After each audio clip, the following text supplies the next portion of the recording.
없다는 게 진짜예요. 이리 가라 저리 가라 여리 가라 저리 가라 온 노래다 다 얘기해가지고 다 얘기 만들어 놓고.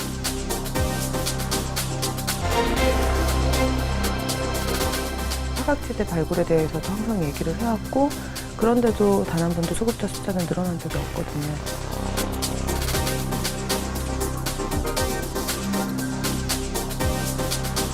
다양하게 기관들에서 사례관리나 복지 서비스를 제공을 하고 있는데 정보 공유가 지금 제대로 진행이 안 되고 있거든요.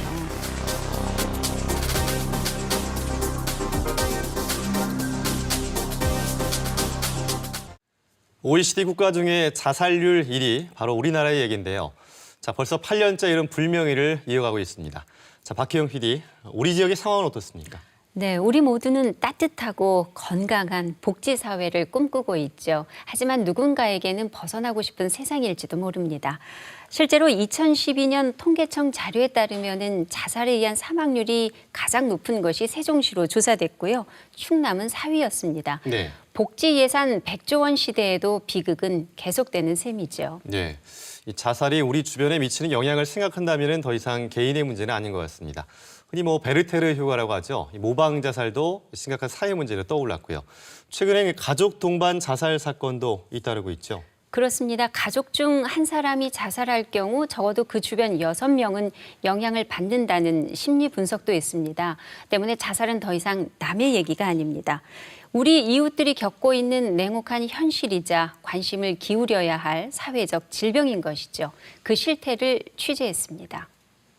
TV에 보니까 잘난 사람들이 많은 사람들이 추앙받은 사람들이 자꾸 전화하다 가더라고. 나도 힘들어 죽겠는데 잘난 소리 잘 가는데 왜 나 한번 가보자고 궁금해 죽겠더라고. 여기 어딘 곳인지.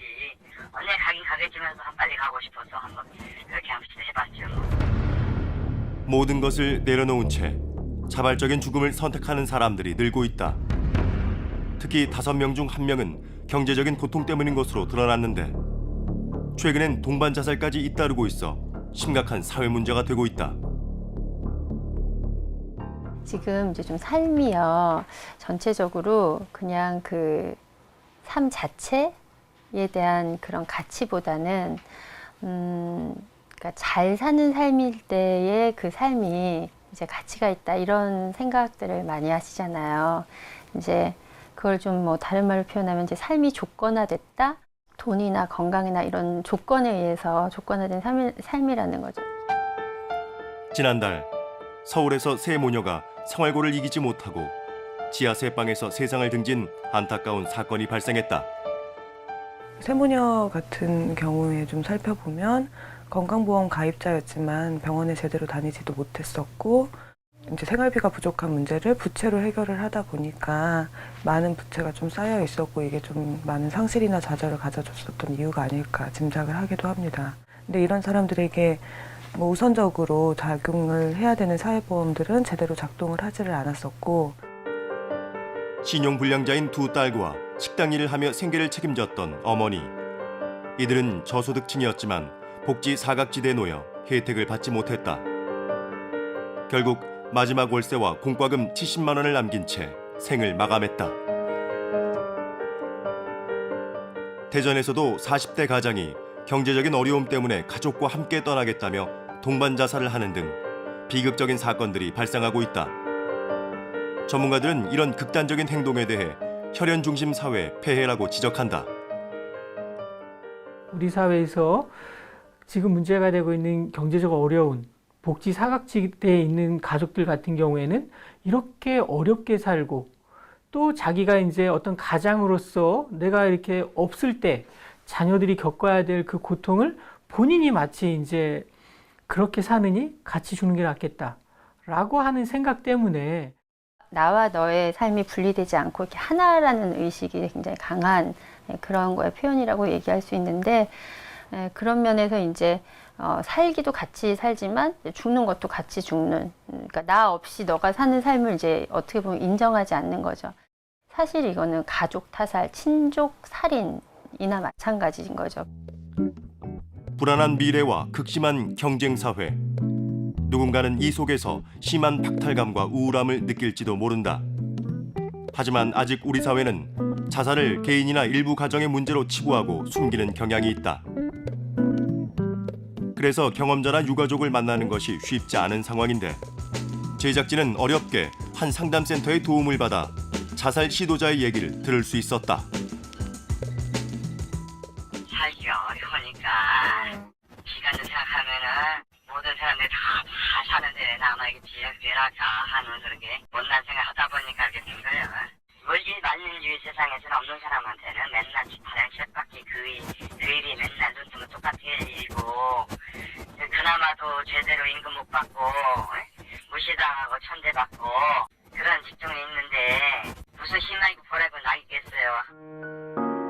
공사 현장에서 일용직 노동자로 일하며 쪽방에서 살고 있는 김 씨. 어려운 형편이지만 행복한 가정을 꿈꾸는 아버지였다. 하지만 생각지 못한 아내의 외도와 이혼을 겪으면서 큰 상처를 입었다고. 집안을 관내지를 못한 망정 이혼이라는 불미설 소문을 내놓으니까 아무래도 그 집 자식 당했다는 사람들 신복이 좋아 이가족이 좋아하잖아요. 그러니까 흉보는 집안이 되다 보니까는 아무튼간에 집도 떳떳해 못 가겠고 어른들한테는 또 형제들 또 사람들한테는 내가 안 좋은 사람 보이는 거죠. 이후 김 씨는 자신의 처지를 비관한 채 목숨을 끊으려고 했는데 다행히 주변 사람들과 상담센터의 도움을 받아 지금은 상처를 극복해 나가고 있다. 달라진 게 있다면은 그전에는 눈에 아무것도 안 보이고 매사가 다 자포자기고 부정적이고 근데 이제 어쨌든 살아가지고 그런 단체 기관 같은 데만 얘기 들어보니까는 나도 사람이었더라고요. 나 같은 사람을 살리겠다고 이렇게 열심히 노력하고 있는데 그래서 나도 참 정신했던 거고 밑바닥 인생이지만은 내 주어진 운명이라 생각하고 그냥 맡은 바에 그저 최선을 다하면 글쎄 꽃피는 봄날 안 올지라도 그래도 내 인생에 가슴에 손 얹고서 너 인간 올 태어나서 힘들게 살아서도 인간되게 살았다고 할 수 있는 내가 자신 있게 말할 수 있어요. 현재 충남은 전국에서 가장 높은 노인 자살률을 보이고 있다. 이런 가운데 충남 광역정신건강증진센터에서 자살의 원인을 규명하는 심리사회적 부검이 실시돼 눈길을 끌고 있다. 이를 기반으로 구체적인 자살 예방 대책을 마련해보자는 취지다. 그분들은 자살하기 전에 어떤 특이 사항들을 좀 보이셨어요. 직접적으로도 이제 말로 내가 죽는 게 낫겠다라고 표현하신 분도 있고 우리가 흔히 말하는 주변 정리를 하는 것들을 볼 수가 있어요. 돌아가신 한 분을 보면은 한 일주일 정도는 거의 어머니하고 눈을 마주치지 않았다고 그래요. 연구 결과에 따르면 사람들은 자살을 시도하기 전에 말이나 행동에서 이전과 다른 모습을 보인다고. 일종의 죽음을 암시하는 징후인데 마지막으로 도움을 요청하는 신호로도 해석된다. 하지만 안타깝게도 주변의 가족이나 이웃들은 설마란 생각 때문에 그냥 지나치는 경우가 많았다고. 자살 위기에 대한 일반인의 인식이나 민감성이 부족한 것을 알 수 있다. 또한 남에게 도움을 요청하거나 폐해를 끼치는 것을 싫어하는 한국인의 정서도 자살 예방을 어렵게 하는 원인으로 나타났다. 우리 사회가 갖고 있는 정신과에 대한 편견, 정신건강 상담에 대한 굉장히 큰 낙인감 때문에 편안하게 스트레스나 우울이나 불안이나 이런 고통들에 대해서 도움을 받을 수 있는 곳이 어디고 또 편안하게 가서 상담도 받을 수 있어야 되는데 쉽게 접근하지 못한다는 것이죠. 기억에 남는 사례자 같은 경우에는 이제 40대 여성분이셨는데요. 이분께서 이제 전화 상담을 통해서 굉장한 자살의 위기에 놓여 있고 우울감도 굉장히 심한 수준에 있다라는 좀 판단이 들었습니다. 사실 정신과에 가셔서 진료를 보는 것 자체가 굉장한 부담이에요. 이분들은요. 선입견도 많이 갖고 있고 혼자서 방문하는 것 자체도 좀 두려움을 갖고 있습니다. 그래서 어디로 가야 될지도 잘 모르고요. 그래서 그런 정보를 드리고 같이 동행해서 치료를 받도록 좀 도와드렸고요. 자살 문제가 심각해지자 보건복지부에서는 대형 병원을 중심으로 응급실 기반 자살 시도자 사후관리 사업 수행기관을 선정했다. 자살 시도자의 재발 방지를 위한 서비스를 제공한다는 계획이다. 자살 시도자들을 관리할 수 있는 전담 사례 관리자들이 응급실에 상주하면서 자살 시도로 해서 오시는 분들을 그 병원에 처음 올 때부터 해서 같이 좀 상담하고, 그리고 신체적인 문제나 이런 것들이 이제 해결된 다음에 퇴원해서 계속해서 연락을 해서 상담을 하고 필요한 정보를 제공하고 또 필요할 때 도움을 받을 수 있도록 하는 이런 이제 프로그램을 운영하고 있고요. 자살 시도자는 자살로 사망할 위험도가 일반인보다 10배나 높은 고위험 집단이기 때문에 사전에 적극적인 개입이 필요하다는 것이다. 왜 우리나라의 사람들이 자살을 선택해서 자살을 시도해서 자살로서 생을 마감하게 되는지 그 원인에 대한 좀 더 정확한 분석이 필요하고요. 그래서 그런 차원에서 그 자살로 사망하신 분들에 대한 심리적 부검과 같은 이런 프로그램도 이제 의미가 있다고 생각이 되는 거고, 무엇보다도 생명을 한 사람의 생명이라도 그것이 아무리 뭐 나이 어린 사람 혹은 병들어서 어려워진 사람이라 할지라도 그 생명이 정말 천하보다 소중하다라고 하는 그런 생명에 대한 존중 문화가 생기는 것이 필요하다고 생각이 되고요. 전문가들은 악순환을 막기 위해서 자살 고위험군을 파악하는 것이 급선무라고 입을 모은다. 그중 복지 사각지대에 있는 이웃들에 대한 보다 실질적인 실태 조사가 요구되고 있다. 지금 뭐 차상위 계층이나 아니면 기초생활수급권자나 경제적으로 빈곤한 계층들을 구제할 수 있는 그런 제도들을 국가에서 마련해 놓고 있지요. 그렇지만 사실 그런 제도권 안에 들어가기 위해서는 내가 이 제도권 안에 들어간다는 걸 스스로 증명해야 됩니다. 노인분들 같은 경우에 스스로 내가 이 제도권 안에 포함된다는 것을 증명할 수 있는 서류들, 절차들을 밟아간다는 거는 사실 어렵거든요.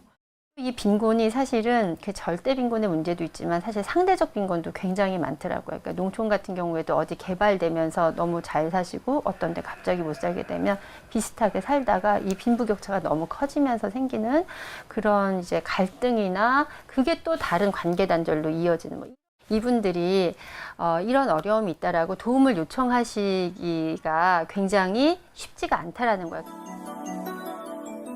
실제 도움이 절실한데도 복지 혜택을 받지 못하는 위기 가정이 많다는 것인데, 제작진이 취재한 자살 시도자 역시 영세민 신청을 위해 관련 기관을 찾아갔지만 돌아오는 답변은 절망적이었다고. 이런 기관에 가보면 법다 심지 따래요. 이리 가라 저리 가라 여리 가라 저리 가라 온 동네산 다 얘기해가지고 다 찡찡이 만들어 놓고, 어려운 세상에 사각지대에 태어난 사람이 어쩔 수 없는 거지만은 내가 받아들이기에는 그래 내 능력껏 똥이든 밥이든 내 힘껏 벌어먹어야지. 그런 데 가가지고 그런 모멸감을 받고 나오는 거는 진짜 싫더라고.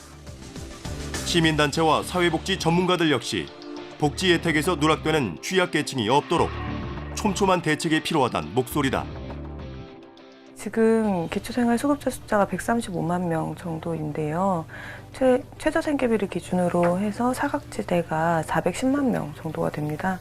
사각지대 발굴에 대해서도 항상 얘기를 해왔고, 그런데도 단 한 번도 수급자 숫자는 늘어난 적이 없거든요. 결국에는 예산의 문제, 그리고 빈곤층에게 얼마만큼의 지원을 할 것인가라는 좀 그 정책적인 의지를 얼마나 갖고 있느냐, 이런 부분의 문제라고 생각합니다.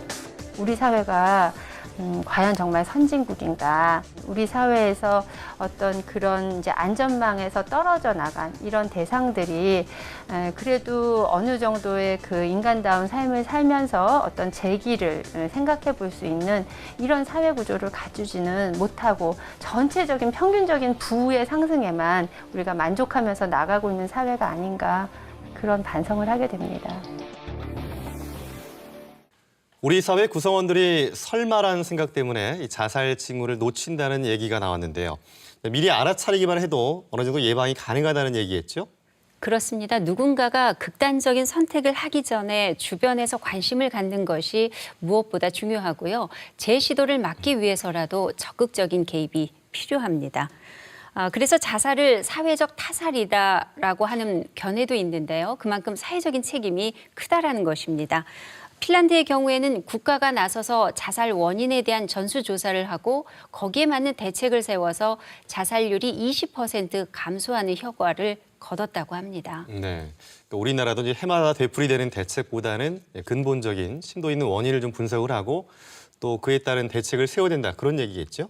그렇습니다. 우리나라에서도 지난 2011년 자살 예방 및 생명 존중 문화 조성을 위한 법률을 제정하는 등 대책 마련에 부심하고 있습니다. 하지만 자살률은 떨어지지 않고 시민들 역시 그 심각성을 체감하지 못하는 것 같은데요.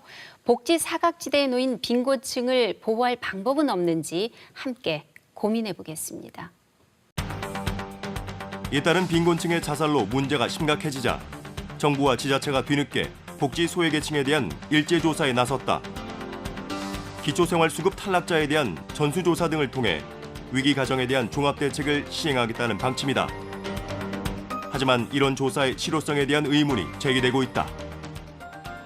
특히 빈곤층 정책 같은 경우에는 기초생활보장제도도 소득 보장을 기본으로 하는 제도이기 때문에 안정성이 굉장히 중요합니다. 한 2달 지원을 했다가 그 다음에 하지 않아 버리면 다시 똑같은 상태로 돌아갈 수밖에 없는 거거든요. 그래서 긴급 지원이라든지 이런 거는 말 그대로 긴급한 상황을 관리를 할 뿐이기 때문에 좀 꾸준하게 탈빈곤까지 이룰 수 있도록 지원을 하기 위해서는 실제 제도 개선이 가장 중요한 부분인 거죠. 특히 노인 세대는 일자리를 구하는 것도 어려워 빈곤의 강도가 심하다. 때문에 기초생활 수급자가 되지 못하면 막막할 수밖에 없는데 현재는 수급자의 선정 기준까지 까다로워 복지 혜택을 받는 것이 쉽지 않다고. 제가 얼마 전에도 상담하던 분이 그 부양의무자 기준 때문에 수급에서 계속 탈락하던 장애인 5인 가구가 있었거든요.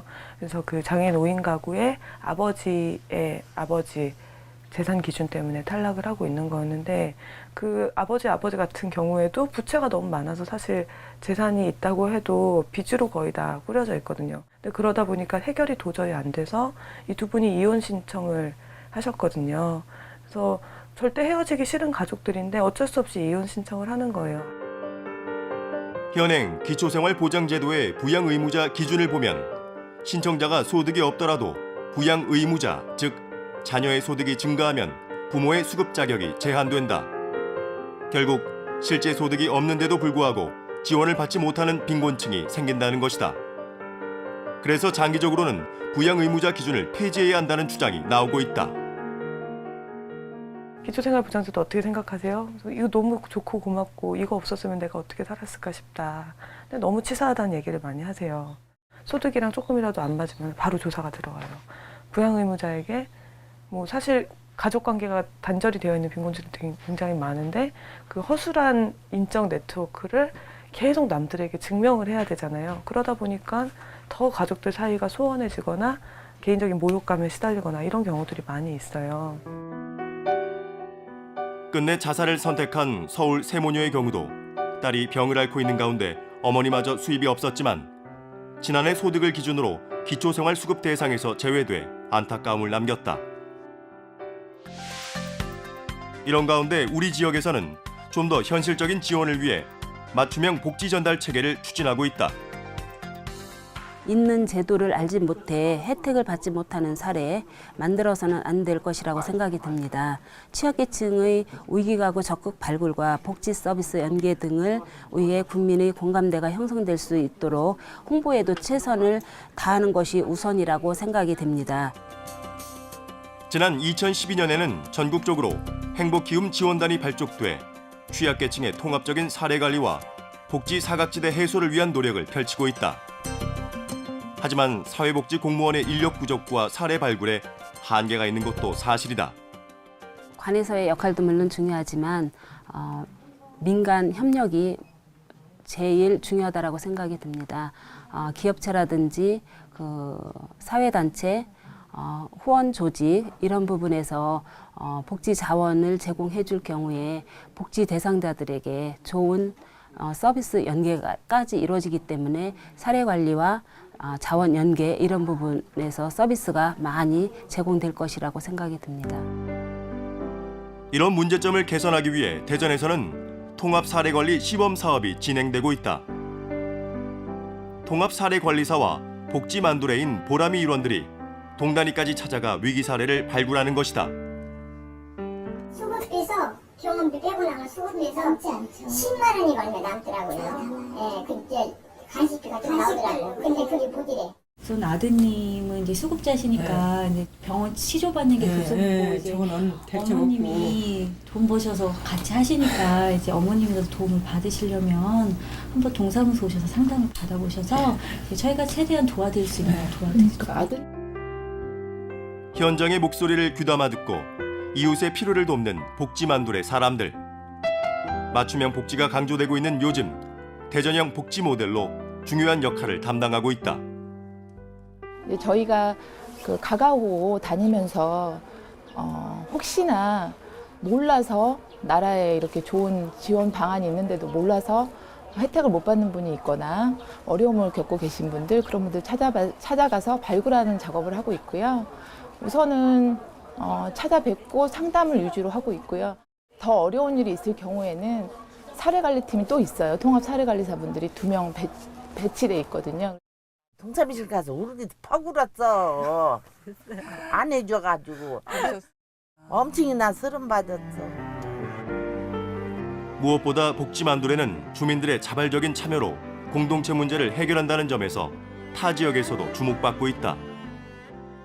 사실 조금 힘들긴 해요. 어려운 분들을 또 많이 만나다 보니까 그 어려운 분들의 고통이 저한테 느껴지더라고요. 그러니까 그 단지 그분들의 고통이 아니라 저한테도 고통이 느껴지고 해서 조금 정신적으로 조금 힘들 때도 있고 그런 경우도 있는데, 저희가 필요하다면, 그분들한테 저희가 필요하다면 계속 해야 되지 않을까 하는 생각이 들고 있습니다.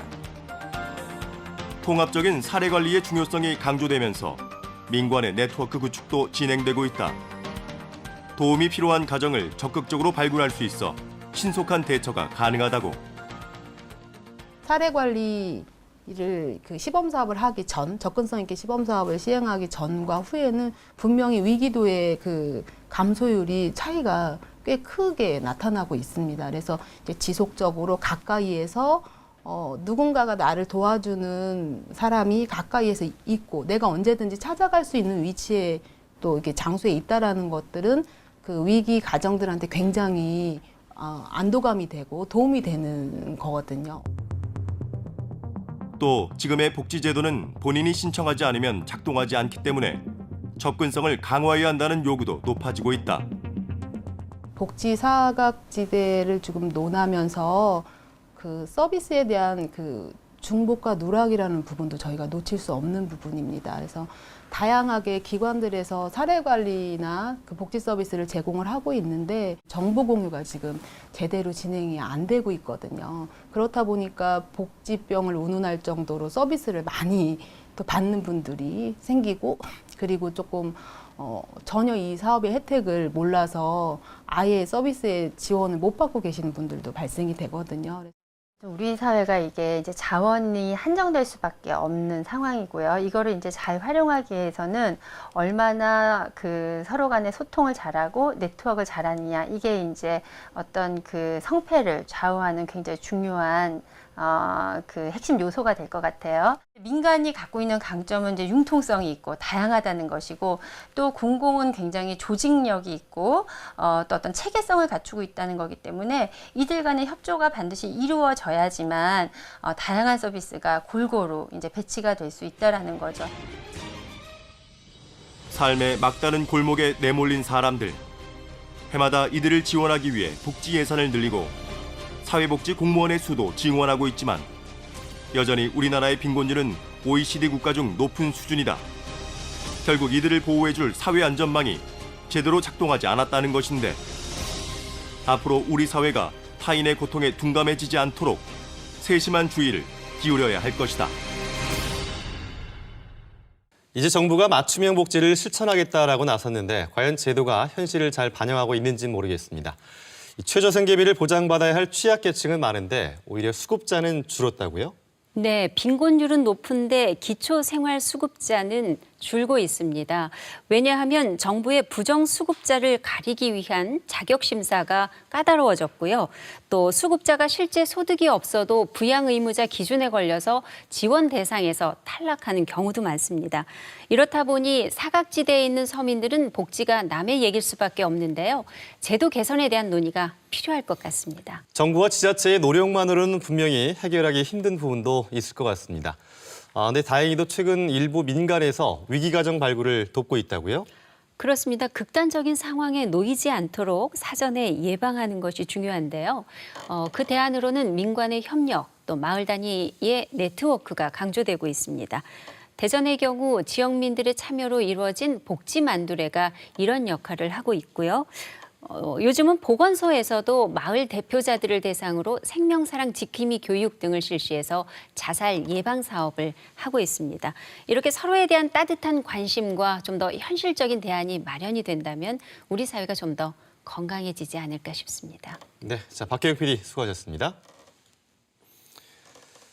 정부와 지자체가 3월 한 달 동안 복지 사각지대 해소를 위한 특별 조사를 벌이고 있습니다. 과거에도 이런 일제조사가 있었는데요. 형식적인 복지 행정이 되지 않도록 좀 더 장기적인 안목을 가지고 접근할 수 있기를 바랍니다. 시사 플러스 다음 주 시간에 다시 인사드리겠습니다. 함께해 주신 여러분 고맙습니다.